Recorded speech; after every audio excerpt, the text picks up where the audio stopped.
Inilah akibatnya Jokowi sekarang mengalami stres berat, dikecam masyarakat. Ketika dia tidak berkuasa, dihabisin oleh rakyatnya sendiri.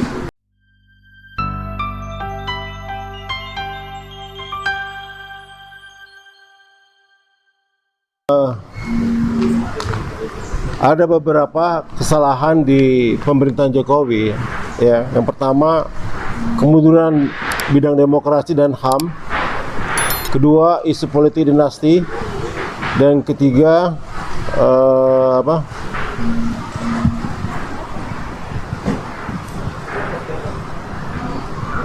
penegakan hukumnya sangat lemah. Nah, ini saya melihat bahwa isu-isu ini yang menjadi fenomenal di masyarakat sekarang, ya, terutama masalah penegakan hukum HAM, ya. Peristiwa pembunuhan anggota FPI KM50 itu sudah jelas. Itu jelas-jelas pelanggaran HAM menurut saya. Tapi terjadi pembiaran. Ya, terjadi pembiaran begitu saja. Dan ini sampai saat ini tidak diapa-apain gitu loh. Bahkan eksekutornya sekarang divonis bebas oleh Pengadilan Negeri Jakarta Selatan. Ini jadi masalah hukum yang tidak pernah terselesaikan. Artinya sudah sangat rusak. Ya, ini di era pemerintahan Jokowi. Yang kedua, isu saya bilang tadi, dinasti politik. Pak Harto dulu, dia sangat takut sekali untuk mengangkat anak-anaknya, kerabat-kerabatnya untuk menjadi menteri. Itu nggak berani. Ya. Tapi di era Jokowi, waduh, anak gua harus jadi wapres. Berani gitu loh. Dan dipaksakan melanggar konstitusi. Coba. Artinya apa? Ini isu-isu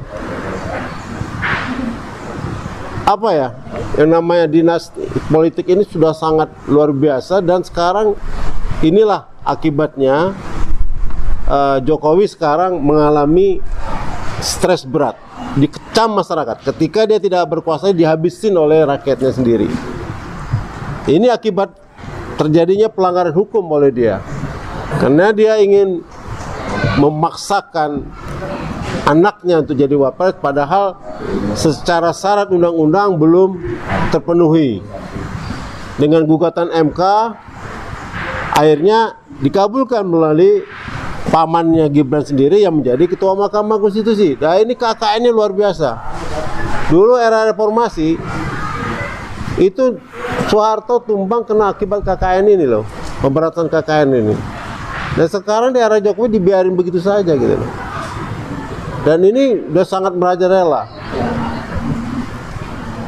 Belum lagi terjadinya korupsi di mana-mana di era Jokowi. Ini akan sebentar lagi akan terbongkar, ya, penggunaan dana bansos ini, ya. Dana bansos yang dikelola oleh pemerintah Jokowi ada 400 triliun yang tidak bisa dipertanggungjawabkan uangnya.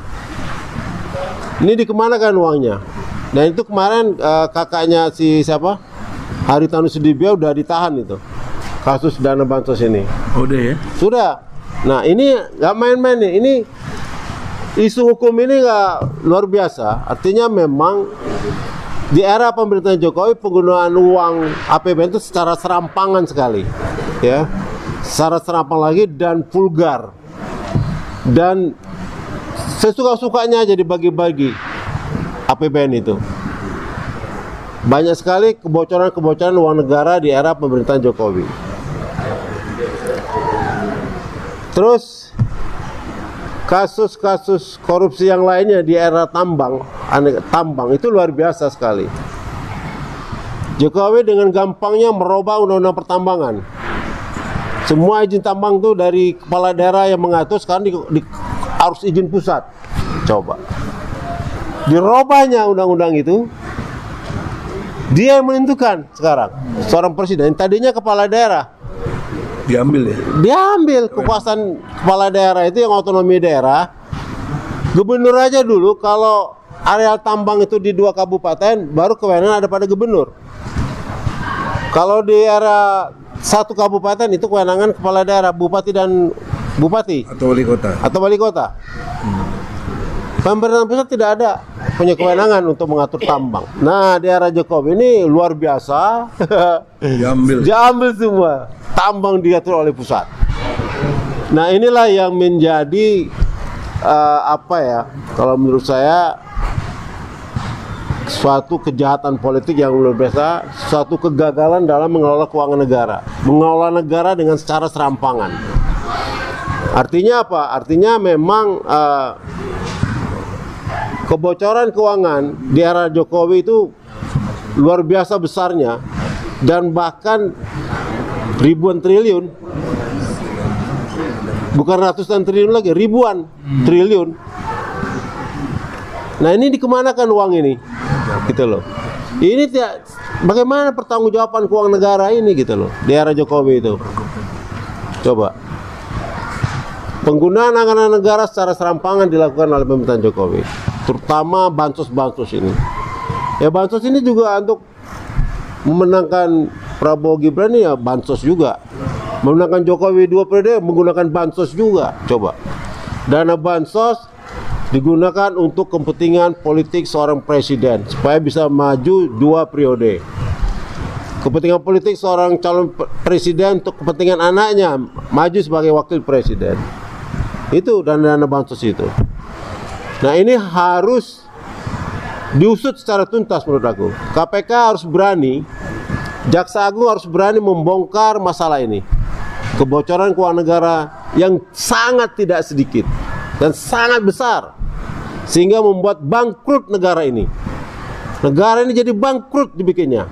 Kita tidak mampu lagi membayar biaya-biaya operasional kementerian-kementerian. Coba, sekarang tidak punya uang kementerian-kementerian itu. Kasihan kita. Yang dahulunya waktu saya jadi anggota DPR itu jelas, wah, luar biasa itu anggaran ini, anggaran perhotelan, anggaran ini bisa ini. Sekarang hilang semua, hanya ATK doang. Yang ada anggaran negara untuk ATK doang, kementerian itu. Tidak ada lagi. Coba, bagaimana mau ngadakan seminar, kajian bidang hukum, kajian ini di departemen, nggak bisa lagi.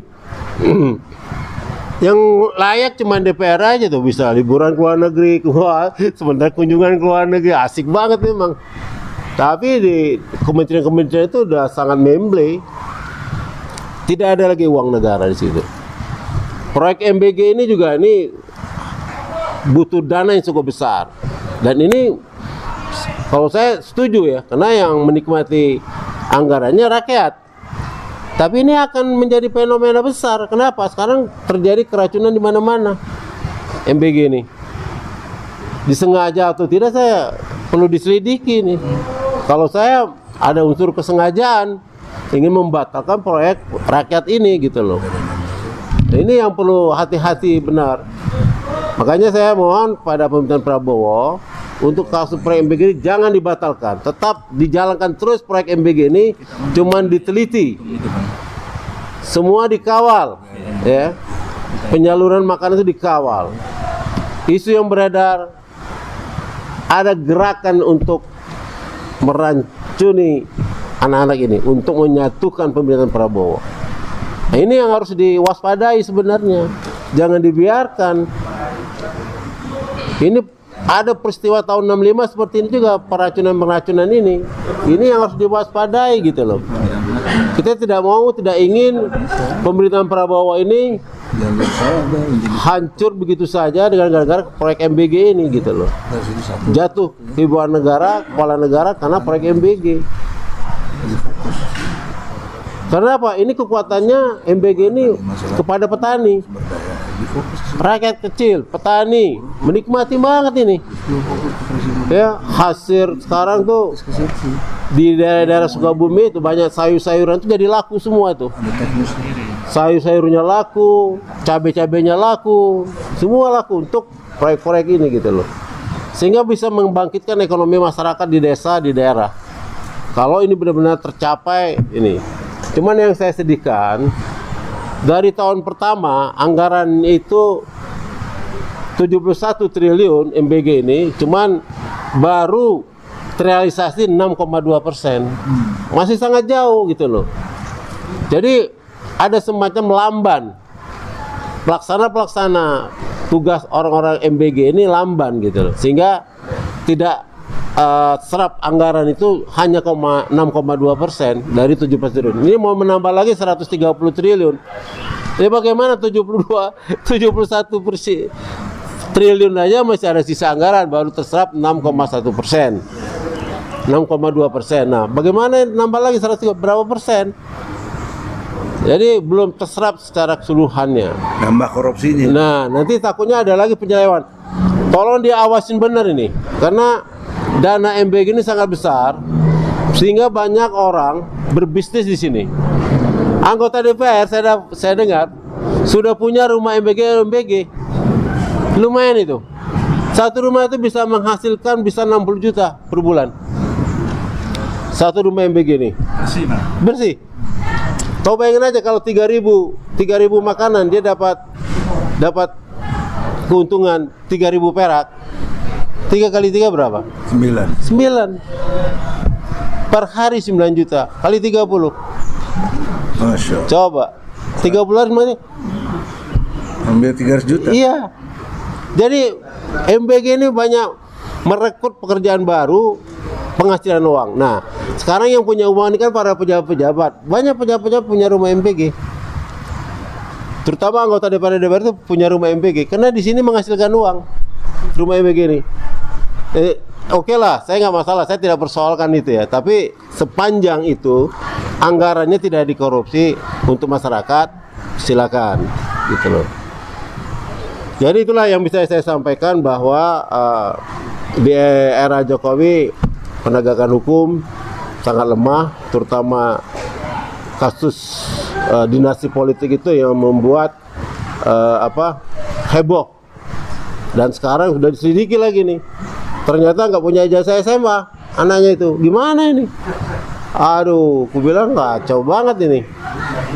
Sudah disurvei sama Royce CS, disurvei, diselidiki sampai ke Singapura, ke Australia, tidak ada ijazahnya. Kok KPU beraninya ya? Kok KPU begitu beraninya meloloskan Gibran sebagai wakil presiden, padahal secara syarat undang-undang dia tidak terpenuhi. Nah ini insya Allah ini Bang Egy Sujana mau gugat ke MK nih sama Bitor nih. Nah ini gugat ke MK pembatalan syarat-syarat calon wakil presiden itu tidak memenuhi syarat. Terima kasih. Wassalamualaikum warahmatullahi wabarakatuh. Putusan 90. Iya.